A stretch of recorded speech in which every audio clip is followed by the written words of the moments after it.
1 Samuel chapter 8.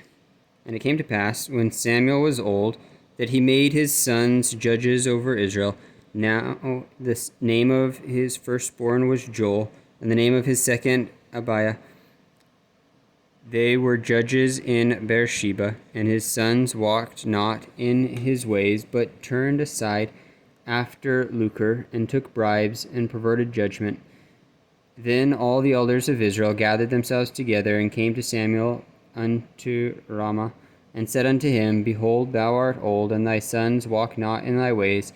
Now make us a king to judge us like all the nations. And the thing displeased Samuel when they said, Give us a king to judge us.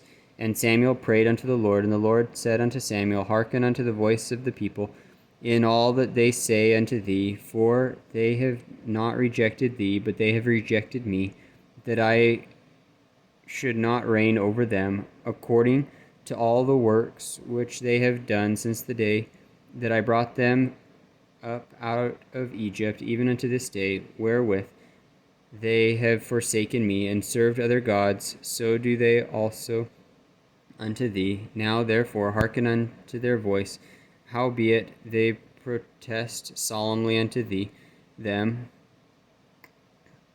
and shew them the manner of the kings that shall reign over them. And Samuel told all the words of the Lord unto the people that asked of him a king. And he said, This will be the manner of the king that shall reign over you. He will take your sons and appoint them for himself, for his chariots, to be his horsemen, and some shall run before his chariots. And he shall appoint him captains over thousands and captains over fifties, and will set them to ear his ground, and to reap his harvest, and to make his instruments of war, and instruments of his chariots. And he will take your daughters to be confectionaries, and to be cooks, and to be bakers. And he will take your fields and your vineyards and your olive yards, even the best of them, and give them to his servants. And he will take the tenth of your seed and of your vineyards, and give to his officers and to his servants. And he will take your men servants and your maid servants, and your goodliest young men, and your asses, and put them to his work. He will take the tenth of your sheep, and he shall be his servants. And ye shall cry out in that day because of your king, which ye shall have chosen you.